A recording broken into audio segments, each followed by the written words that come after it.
Inglourious Basterds is a 2009 German-American war film written and directed by Quentin Tarantino and starring Brad Pitt, Christoph Waltz, copyright Mélanie Laurent, Michael Fassbender, Eli Roth and Diane Kruger.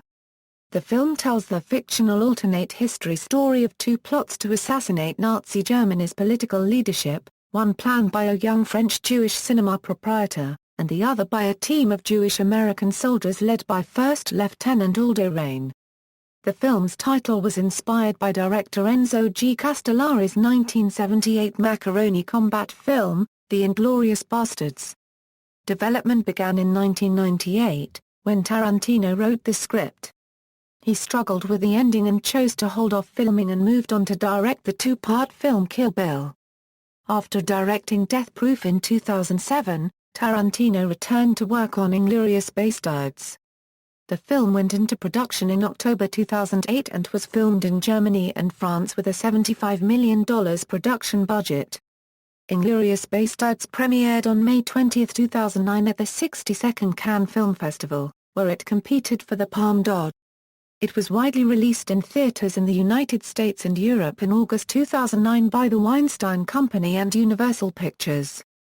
The film was commercially successful, grossing over $321 million in theaters worldwide, making it Tarantino's highest-grossing film at that point, and second highest to date, after Django Unchained. It received multiple awards and nominations, including 8 Academy Award nominations, including one for Best Picture.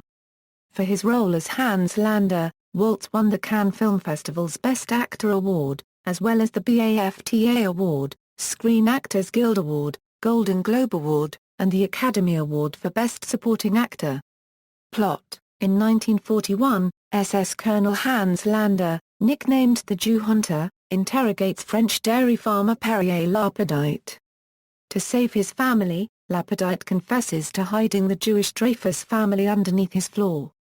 Landa orders SS soldiers to shoot through the floorboards and kill the family, but allows teenaged Shosanna to escape.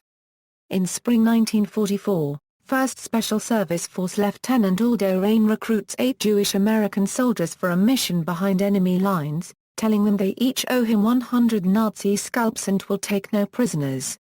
Adolf Hitler personally interviews a Nazi soldier, Butz, who relates how his squad was ambushed and his sergeant beaten to death with a baseball bat by Staff Sergeant Donny Donowitz, the bad Jew, when the sergeant refused to divulge information.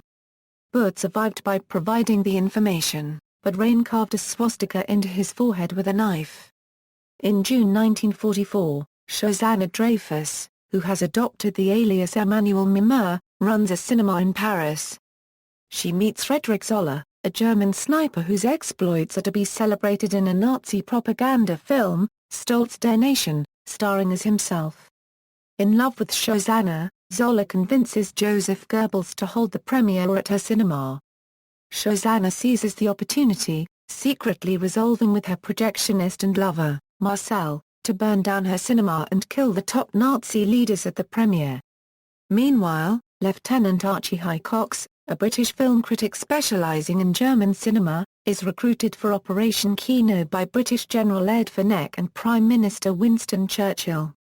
Hicox will rendezvous with their agent, German film star Brigitte von Hammersmark, and the Bastards, and infiltrate and plant explosives at the premiere. Hicox and his contacts meet von Hammersmark at a tavern, where a German soldier, Wilhelm, is celebrating his son's birth with his friends. A Gestapo officer at the tavern notices Hicox's odd German accent and becomes suspicious. Hicox almost manages to convince the officer, but gives himself away by making a British hand gesture when asking for 3 glasses.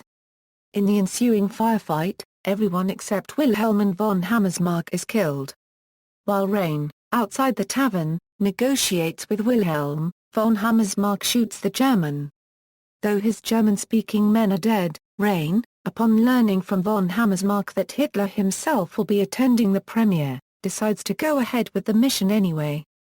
He, Donowitz, and Ulmer pose as von Hammersmark's Italian escort and cameramen, hoping their limited Italian will fool Germans unfamiliar with the language. Later, Landa finds von Hammersmark's shoe and her autographed napkin while investigating the tavern shooting. At the premiere, Landa, who speaks Italian fluently, is not fooled by von Hammersmark's companions, and sees her privately. He makes her put on the shoe, which fits perfectly, and suddenly strangles her to death, before ordering Raine's and Private Smith's and Utivich's capture. Landa has Raine contact his commanding officer with the OSS and brokers a deal. In exchange for not hindering the explosives plan and thus ending the war, he receives immunity, U.S. citizenship, financial security, and the Medal of Honor for himself and the rest of the members of the operation. During the screening, Zoller slips away to the projection room to see Shosanna, who rejects his advances but then has him lock the door. With his back turned, she fatally shoots him, but he manages to turn and fatally shoot her as well. Meanwhile, Palme and Donowitz manage to dispatch the soldiers guarding Hitler. A spliced-in clip of Shosanna's cackling in the cinema informs the audience that they are about to be killed by a Jew. Marcel, having locked the cinema, ignites a pile of extremely flammable nitrate film behind the screen. Palme and Donowitz burst into the screening as it burns and riddle Hitler, Goebbels, and the trapped crowd with submachine gun fire, until the bombs go off and destroy the cinema. Landa and his radio operator drive Raine and Utivich into Allied territory, where they surrender. To Landa's horror, Raine shoots the radio operator and has Utivich collect his scalp.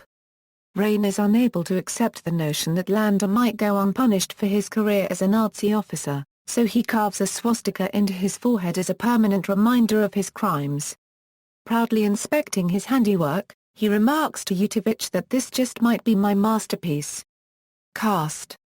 Production, development. Tarantino spent just over a decade writing the film's script because, as he told Charlie Rose in an interview, he became too precious about the page, meaning the story kept growing and expanding. Tarantino viewed the script as his masterpiece in the making, so he felt it had to become the best thing he had ever written. Tarantino described an early premise of the film as his bunch of guys on a mission film. He said it was my Dirty Dozen or Where Eagles Dare or Guns of Navarone kind of thing. According to Tarantino, all his films make the audience laugh at things that are not supposed to be funny, but the sense of humor differs in each. By 2002, Tarantino found Inglourious Basterds to be a bigger film than planned and saw that other directors were working on World War II films. At this point, Tarantino had produced 3 nearly finished scripts, proclaiming that it was some of the best writing I've ever done. But I couldn't come up with an ending. Consequently, the director held off his planned film and moved on to direct the 2-part film Kill Bill. After the completion of Kill Bill, Tarantino went back to his first storyline draft and came up with the idea of turning it into a mini-series. Instead he trimmed the script, using his script for Pulp Fiction as a guide to the right length. He then planned to begin production of Inglourious Basterds in 2005. The revised premise focused on a group of soldiers who escape from their executions and embark on a mission to help the Allies. He described the men as not your normal hero types that are thrown into a big deal in the Second World War. In November 2004, Tarantino decided to hold off the film's production and instead took an acting role in Takashi Miike's spaghetti western film Sukiyaki Western Django and intended to make a kung fu film entirely in Mandarin. This project foundered as well, and he ultimately directed a part of the 2007 Grindhouse before returning to work on Inglourious Basterds. The film's title was inspired by the English-language title of director Enzo G. Castellari's 1978 war film, The Inglorious Bastards. When asked for an explanation of the film's title spelling during a news conference at the Cannes Film Festival, Tarantino said, "I'm never going to explain that." When pushed on it, Tarantino would not explain the first U in Inglourious, but said, "The Bastards. That's just the way you say it, Bastards." Tarantino later stated in an interview that the misspelled title is a Basquiat-esque touch. He further commented on Late Show with David Letterman that Inglourious Basterds is a Quentin Tarantino spelling. Casting. Tarantino originally sought Leonardo DiCaprio to be cast as Hans Landa, before deciding to have the character played by an older German actor. The role ultimately went to Austrian Christoph Waltz, who, according to Tarantino, gave me my movie as he feared the part was unplayable. Pitt and Tarantino had wanted to work together for a number of years, but were forced to wait for the right project. When Tarantino was halfway through the film's script, he sensed that Pitt was a strong possibility for the role of Aldo Raine. By the time he had finished writing, Tarantino thought Pitt would be terrific, and called Pitt's agent to ask if he was available. Tarantino asked Adam Sandler to play the role of Donnie Donovitz, but Sandler declined due to schedule conflicts with the film Funny People. Eli Roth was cast in the role instead. Roth also directed the film within the film, Nation's Pride, which used 300 extras. The director also wanted to cast Simon Pegg in the film as Lieutenant Archie Highcox, but he was forced to drop out due to scheduling difficulties with Spielberg's Tintin adaptation. Irish-German actor Michael Fassbender began final negotiations to join the cast as Highcox in August 2008. The Office actor and writer, B.J. Novak, was also cast in August 2008 as Private First Class Smithson Utovich, a New York-born soldier of slight build. Tarantino talked to actress Nastas Jakinski about playing the role of Bridget von Hammersmark and even flew to Germany to meet her, but a deal could not be reached and Tarantino cast Diane Kruger instead. Rod Taylor was effectively retired from acting and no longer had an agent, but came out of retirement when Tarantino offered him the role of Winston Churchill in the film. In preparation for the role, Taylor watched dozens of DVDs with footage of Churchill in order to get the Prime Minister's posture, body language, and voice, including a lisp, correct. Taylor initially recommended British actor Albert Finney for the role during their conversation, but agreed to take the part because of Tarantino's passion. Mike Myers, a fan of Tarantino, had inquired about being in the film since Myers' parents had been in the British Armed Forces. In terms of the character's dialect, Myers felt that it was a version of received pronunciation meeting the officer class, but mostly an attitude of "I'm fed up with this war and if this dude can end it, great because my country is in ruins." Director Enzo Castellari also makes a cameo appearance in the film at the movie premiere. He previously cameoed as a German in his own Inglorious Basterds and reprised the same role in this film, but under a different rank and SS organization. Bo Svensson, who starred in Castellari's The Inglorious Bastards, also has a small cameo in the film as a U.S. colonel in the Nation's Pride movie. Samuel L. Jackson and Harvey Keitel, who have both previously starred in Tarantino's films, make small voice-only contributions as the narrator and an OSS commander, respectively. Two characters, Mrs. Himmelstein and Madame Ada Mimur, played by Cloris Leachman and Maggie Chung respectively, were both cut from the final film due to length reasons. Filming, Tarantino teamed with a Weinstein company to prepare what he planned to be his film for production. In July 2008, Tarantino and executive producers Harvey and Bob Weinstein set up an accelerated production schedule to be completed for release at the Cannes Film Festival in 2009, where the film would compete for the Palme d'Or. The Weinstein Company co-financed the film and distributed it in the United States, and signed a deal with Universal Pictures to finance the rest of the film and distribute it internationally. Germany and France were scheduled as filming locations and principal photography started in October 2008 on location in Germany. Filming was scheduled to begin on October 13, 2008, and shooting started that week. Special effects were handled by KNBEFX Group with Greg Nicotero and much of the film was shot and edited in the Babelsberg Studios in Potsdam, Germany and in Bad Schandau, a small spa town near Germany's border with the Czech Republic. Roth claimed that they almost got incinerated during the theater fire scene, as they projected the fire would burn at 400 degrees Celsius, but it instead burned at 1200 degrees Celsius. He claimed the swastika was not supposed to fall either, as it was fastened with steel cables, but the steel softened and snapped. On January 11, 2013, on the BBC's The Graham Norton Show, Tarantino claimed that for the scene where Kruger was strangled, he personally strangled the actress, with his own bare hands, in one take, to aid authenticity. Following the film's screening at Cannes, Tarantino stated that he would be re-editing the film in June before its ultimate theatrical release, allowing him time to finish assembling several scenes that were not completed in time for the hurried Cannes premiere. Music. Tarantino originally wanted Ennio Morricone to compose the film's soundtrack. Morricone was unable to, because the film's sped-up production schedule conflicted with his scoring of Giuseppe Tornatore's Barriere. However, Tarantino did use 8 tracks composed by Morricone in the film, with 4 of them included on the CD. The opening theme is taken from the pseudo-folk ballad The Green Leaves of Summer, which was composed by Dmitri Tiomkin and Paul Francis Webster for the opening of the 1960 film The Alamo. The soundtrack uses a variety of music genres, including spaghetti western, R&B and David Bowie's theme from the 1982 film Cat People. This is the first of Tarantino's soundtracks that does not include dialogue excerpts from the film. The soundtrack was released on August 18, 2009. Release. When the script's final draft was finished, it was leaked on the internet and several Tarantino fan sites began posting reviews and excerpts from the script.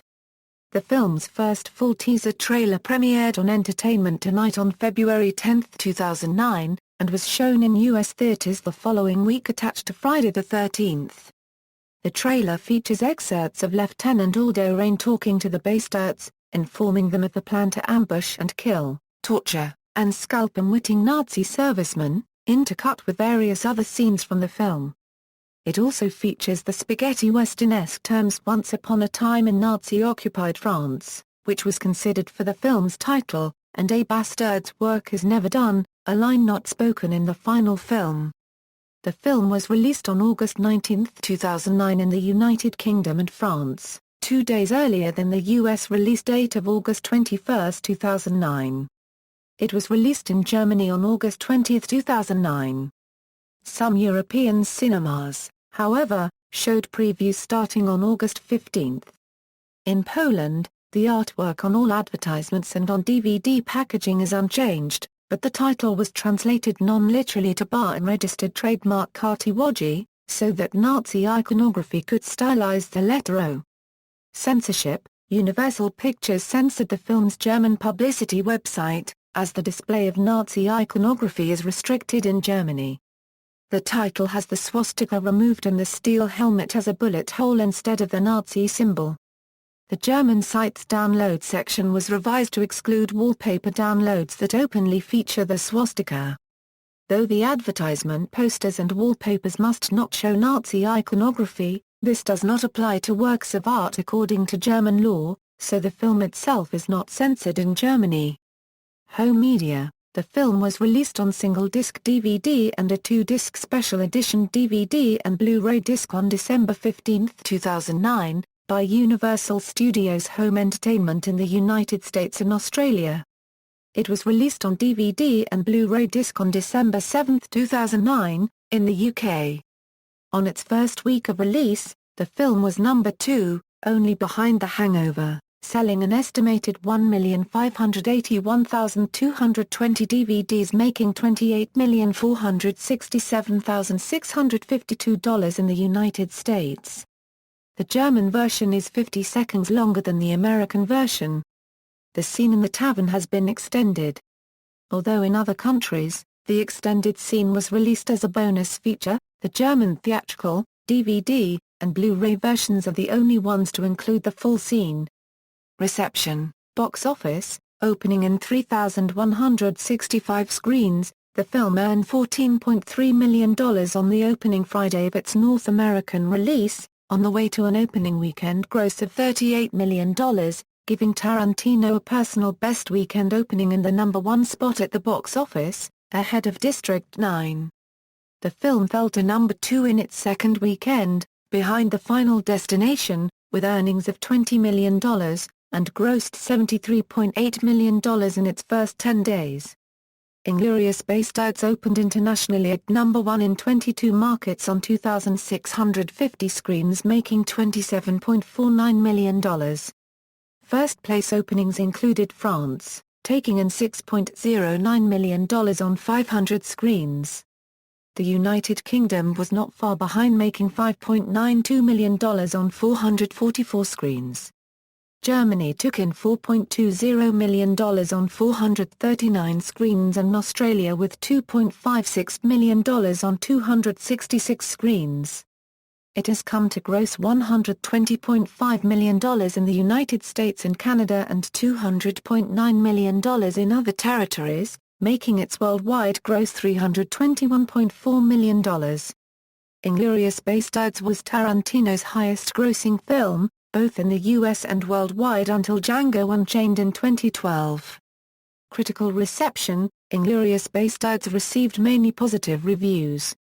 Review aggregator Rotten Tomatoes reports that 89% of 273 critics have given the film a positive review, with a rating average of 7.7 out of 10. According to the site's critical consensus, a classic Tarantino genre-blending thrill ride, Inglourious Basterds is violent, unrestrained, and thoroughly entertaining. Metacritic, which assigns a score of 100 to individual film reviews, gives the film an averaged rating of 69 based on 36 reviews. Critics' initial reactions at the Cannes Film Festival were mixed. The film received an 8 to 11-minute standing ovation from critics after its first screening at Cannes, although Le Monde, a leading French newspaper, dismissed it, saying Tarantino gets lost in a fictional World War II. Despite this, Anne Thompson of Variety praised the film, but opined that it was not a masterpiece, claiming, "Inglourious Basterds is great fun to watch, but the movie isn't entirely engaging. You don't jump into the world of the film in a participatory way. You watch it from a distance, appreciating the references and the masterful mise-en-scène. This is a film that will benefit from a second viewing." Critic James Berardinelli gave the film his first 4-star review of 2009, stating, "With Inglourious Basterds, Quentin Tarantino has made his best movie since Pulp Fiction, and that it was one hell of an enjoyable ride." Roger Ebert of the Chicago Sun-Times also gave the film a 4-star review, writing that Quentin Tarantino's Inglourious Basterds is a big, bold, audacious war movie that will annoy some, startle others and demonstrate once again that he's the real thing, a director of quixotic delights. Author and critic Daniel Mendelsohn was disturbed by the portrayal of Jewish American soldiers mimicking German atrocities done to European Jews, stating, "In Inglourious Basterds, Tarantino indulges this taste for vengeful violence by turning Jews into Nazis." Peter Bradshaw of The Guardian stated he was struck by how exasperatingly awful and transcendently disappointing it is. While praising Christoph Waltz's performance, David Denby, of The New Yorker, dismissed the film with the following words, "The film is skillfully made, but it's too silly to be enjoyed, even as a joke." Tarantino has become an embarrassment. His virtuosity as a maker of images has been overwhelmed by his inanity as an idiot de la scène. Copyright Matthew K. Christopher Hitchens likened the experience of watching the film to sitting in the dark having a great pot of warm piss emptied very slowly over your head. The film has met some criticism from Jewish press, as well. In Tablet, Liel Leibowitz criticizes the film as lacking moral depth. He argues that the power of film lies in its ability to impart knowledge and subtle understanding, but Inglourious Basterds serves more as an alternative to reality, a magical and Manichaean world where we needn't worry about the complexities of morality, where violence solves everything, and where the Third Reich is always just a film reel and elite a match away from cartoonish defeat. Anthony Frosch, writer for the online magazine Galus Australis, has criticized the film for failing to develop its characters sufficiently, labeling the film enthralling, but lacking in Jewish content. Accolades. Christoph Waltz was singled out for Cannes honors, receiving the Best Actor award at the festival's end. Film critic Devin Ferrausi of Chud.com stated, "The cry has been raised long before this review, but let me continue it. Christoph Waltz needs not an Oscar nomination but rather an actual Oscar in his hands. He must have gold." A film received 4 Golden Globe Award nominations including Best Motion Picture, a Eurodrama and Best Supporting Actor for Waltz, who went on to win the award. A film also received 3 Screen Actors Guild Award nominations and went on to win the awards for Best Cast and Best Supporting Actor, which was awarded to Waltz. The film was nominated for 6 BAFTA awards, including Best Director for Tarantino, winning only one award, Best Supporting Actor for Waltz. In February 2010, the film was nominated for 8 Academy Awards, including Best Picture, Best Director, Best Supporting Actor for Waltz, and Best Original Screenplay. Waltz was awarded the Academy Award for Best Supporting Actor.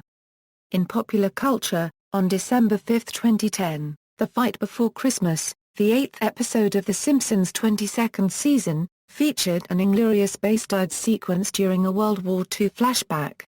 When the Jewish, 6 feet 7 inches, 314-pound American football player Gabby Kelmy was drafted in the 2011 NFL Draft's first round by the Chicago Bears, he was nicknamed the Bear Jew, a reference to the character in Inglorious Bastards. See also, Vigilante film, references.